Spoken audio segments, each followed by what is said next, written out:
Visakhapatnam steel ప్లాంట్లో steel melting షాపులో జరిగిన ఈ ప్రమాదంలో ఇప్పటికే దాదాపుగా 9 మంది చనిపోయిన పరిస్థితుల మధ్య హాస్పిటల్లో వైద్యం చేయించుకుంటా ఉన్నారు మరో 5 మంది. ఇందులో కూడా ఇంకా ఒకరి పరిస్థితి చాలా విషమంగా ఉన్న పరిస్థితుల మధ్య దాదాపుగా 95% బర్న్స్తో ఇంకా ఒక అన్న ట్రీట్మెంట్ చేయించుకుంటా ఉన్నాడు. అంటే దాదాపుగా 9 మంది చనిపోయిన ఈ పరిస్థితుల మధ్య ఈరోజు ఇక్కడ ఇలాంటి తరుణంలో మాట్లాడవలసి వస్తూ ఉంది. ఇవాళ కొన్ని సూటిగా ప్రశ్నలు అడుగుతా ఉన్నా. మానవత్వం ఏమాత్రం ఉన్నా కూడా రాష్ట్ర ప్రభుత్వాన్ని, కేంద్ర ప్రభుత్వం కూడా కేంద్ర ప్రభుత్వం మీద ఒత్తిడి కూడా తీసుకొని వచ్చి మంచి జరిగించమని చెప్పి రాష్ట్ర ప్రభుత్వాన్ని కూడా గట్టిగా కోరుతా ఉన్న పరిస్థితులు. ఈరోజు అందరం కూడా ఆలోచన చేయాలి.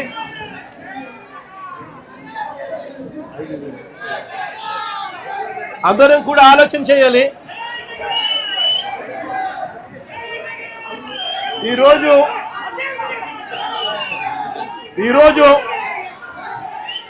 స్టీల్ ప్లాంట్లో కార్మికులు ఎలా బ్రతుకుతా ఉన్నారు, కార్మికులకు మంచి జరుగుతా ఉందా లేదా అన్నది ప్రతి ఒక్కరూ కూడా ఆలోచన చేయాల్సిన అవసరం. 2024 వైఎస్ఆర్సీపీ ప్రభుత్వం ఉన్నంత వరకు కార్మికులు, స్టీల్ ప్లాంట్ ఎంప్లాయీస్ ఎలా బ్రతికే వాళ్ళు, ఇప్పుడు చంద్రబాబు నాయుడు గారి ప్రభుత్వం వచ్చిన తర్వాత వీళ్ళ కూటమి ప్రభుత్వం అధికారంలో ఉన్న నేపథ్యంలో ఎలా బతుకుతా ఉన్నారు కార్మికులు, ఎంప్లాయీస్ అన్నది అందరం కూడా బేరీజు వేయాల్సిన అవసరం ఉన్న పరిస్థితి. ఒకసారి గమనించినట్లయితే ఇదే స్టీల్ ప్లాంటు ప్రైవేటీకరణ అప్పట్లో ప్రస్తావన వచ్చినప్పుడు వైఎస్ఆర్సీపీ ప్రభుత్వం గట్టిగా దీన్ని ఆపింది. ఇందులో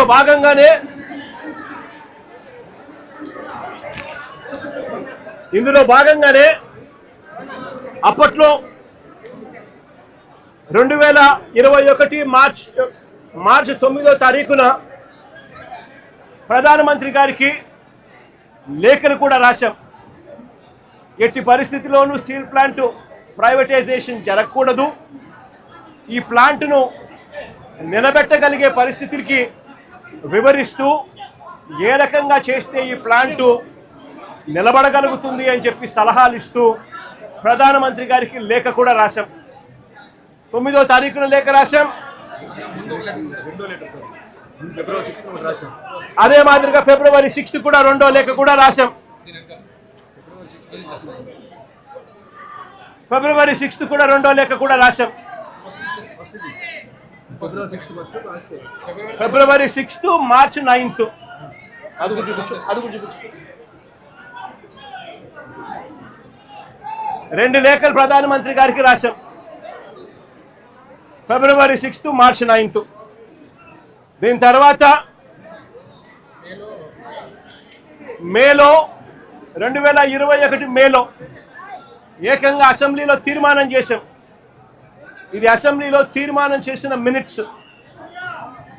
ఎట్టి పరిస్థితుల్లోనూ స్టీల్ ప్లాంట్ను ప్రైవేటైజ్ చేయడం అన్నది అన్యాయము, చేయొద్దండి అని చెబుతూ ఏ రకంగా ఈ ప్లాంట్ను గొప్పగా నిలబెట్టగలుగుతాము, ఏ రకమైన మార్పులు చేర్పులు చేయగలిగితే ఈ ప్లాంటు బ్రహ్మాండంగా నడిచే పరిస్థితి ఉంటుంది అని చెప్పి కూడా వివరిస్తూ సలహాలు కూడా ఇచ్చాం. ఈ సలహాలన్నీ కూడా ఇస్తూ అసెంబ్లీలో తీర్మానం చేసి therefore the house unanimously resolves to oppose the decision of the government of India on strategic disinvestment of government of India's shareholding in RINL Visakhapatnam along with the management control by way of privatization. Also resolve to request the government of India to consider the measures suggested by the Honorable Chief Minister of Andhra Pradesh in his letter dated 6th February 2021 and 9th March 2021 to make RINL profitable and remain the pride of Telugu people and the state of Andhra Pradesh. ఈ మాదిరిగా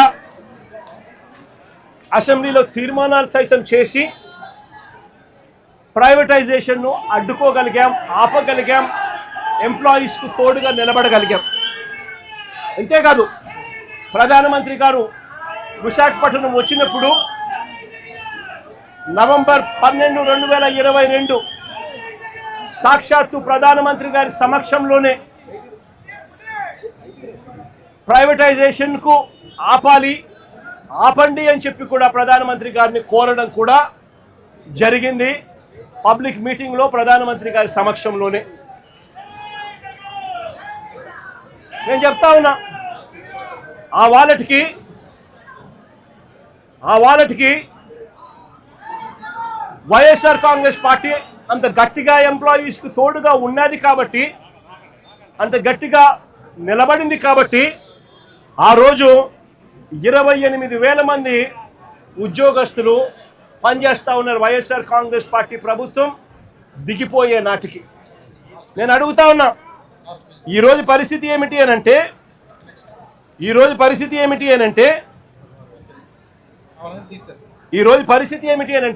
కేవలం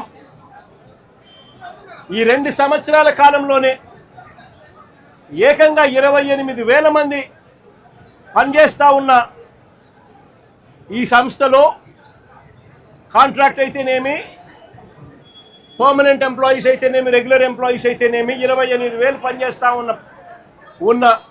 ఉన్న పరిస్థితుల మధ్య 2024 మన ప్రభుత్వం దిగిపోయే నాటికి ఈ 2 ఏళ్లలో ఏకంగా 10,500 మందిని తీసేశారు. కాంట్రాక్ట్ ఎంప్లాయీస్ని 6,500 మందిని తొలగించారు. విఆర్ఎస్ ప్రకటించి బలవంతంగా విఆర్ఎస్ తీసుకునేట్టుగా ఒత్తిడి తీసుకొస్తూ మరో 1,800 మందిని తప్పించారు. రిటైర్ అయిపోయిన వాళ్ళు మరో 2,500 మంది, దాదాపుగా 10,500 మందిని ఈ 2 ఏళ్లలోనే తొలగించడం జరిగింది, తీసేయడం జరిగింది. ఈ రకరకాల కారణాల వల్ల ఈరోజు ఎంప్లాయీ స్ట్రెంత్ కేవలం 17,000కు మాత్రమే 16,000కు మాత్రమే పడిపోయి ఉన్న పరిస్థితులు. ఆశ్చర్యం ఏమిటి అనంటే ఈ 16,000 మంది ఎంప్లాయీస్ను పరిస్థితి ఎలా ఉంది అని చెప్పి కూడా ఒకసారి గమనించినట్టయితే 4.5 నెలల జీతాలు పెండింగ్, 4.5 నెలల జీతాలు పెండింగ్. మరో వంక ఎప్పుడూ చూడని విధంగా, దేశంలో ఎక్కడ జరగని విధంగా మొట్టమొదటిసారిగా ఉద్యోగస్తుల జీతాలు ప్రొడక్షన్ లింక్డ్ ప్రొడక్షన్ లింక్డ్ జీతాలకు ముడిపెట్టారు. అంటే ప్రొడక్షన్ ఈ మేరకు వస్తేనే మీకు ఈ మేరకు జీతాలు వస్తాయి, ప్రొడక్షన్ ఈ మేరకు రాకపోతే మీకు జీతాలు ఈ మేరకు రావు అని చెప్పి మొట్టమొదటిసారిగా ప్రొడక్షన్ లింక్డ్ జీతాలు ఇవ్వడం కూడా ఈ 2 ఏళ్లలోనే మొదలైంది. నిజంగా దేశంలో కూడా ఎక్కడ జరగదు. ఎవరైనా పర్మనెంట్గా ఎంప్లాయీ ఎక్కడైనా ఉన్నా వాళ్లకు జీతం ఎంత ఉంటే అంత జీతం ఇస్తారు. ఇక్కడ మాత్రమే ప్రొడక్షన్ ఇంత ఉంటేనే జీతం మీకు ఇంత వస్తుంది అని చెప్పి చెప్తా ఉన్న పరిస్థితులు ఇక్కడ మాత్రమే చూస్తూ ఉన్నాం. మొట్టమొదటిసారిగా ఈ 2 ఏళ్లలోనే, అంతకు ముందు వరకు వైఎస్ఆర్సీపీ ప్రభుత్వం ఉన్నంత వరకు ఎంప్లాయీస్కి క్వార్టర్స్లో కరెంటు బిల్లు 50 పైసలు మాత్రమే వసూలు చేస్తూ ఉన్న పరిస్థితి. ఈ 2 ఏళ్లలో ఈ ప్రభుత్వం వచ్చిన తర్వాత ఏకంగా కరెంటు బిల్లు యూనిట్కు ₹8.50 పెంచారు. అంటే ఎంప్లాయీస్ క్వార్టర్స్ ఖాళీ చేసి వెళ్ళిపోమని చెప్పి ఎంప్లాయీస్ మీద ఒత్తిడి తీసుకొచ్చి ఇంకొక కార్యక్రమానికి శ్రీకారం చుట్టారు. ఎంప్లాయీస్కి ఎవరికి కూడా ఈ 2 సంవత్సరాల కాలంలో ఇంతవరకు no bonus, no medical facilities, no HRA, no LTC, no LLTC, no leave encashment, no incentives. నిజంగా ఈ మాదిరిగా ఎంప్లాయీస్ను దారుణమైన పరిస్థితిలో ఇవాళ ఇక్కడ ఉద్యోగాలు చేసే పరిస్థితిలోకి వచ్చినారు ఈ 2 ఏళ్లలోనే. ఆశ్చర్యం కలిగించే విషయం ఇంకోటి ఏమిటంటే 11,440 కోట్ల ప్యాకేజ్ ఇచ్చినాము అని చెప్పి నిన్న ఈ మధ్యకాలంలో మంత్రులు వచ్చిన వాళ్ళు, చంద్రబాబు నాయుడు గారు సుపుత్రుడు ఇంకా ఇతరాతర మంత్రులు ఎవరైతే వచ్చినారో వాళ్ళంతా కూడా మాట్లాడడం జరిగింది. ఈ 11,440 కోట్ల ప్యాకేజ్ ఏదైతే ఉందో ఈ ప్యాకేజు ఈ కంపెనీలో, ఈ స్టీల్ ఫ్యాక్టరీలో మెయింటెనెన్స్ కోసమో లేకపోతే సేఫ్టీ పారామీటర్స్ పెంచడం కోసమో, ఎఫిషియన్సీ ఇంప్రూవ్మెంట్ కోసమో తీసుకొచ్చింది కాదు. ఈ 411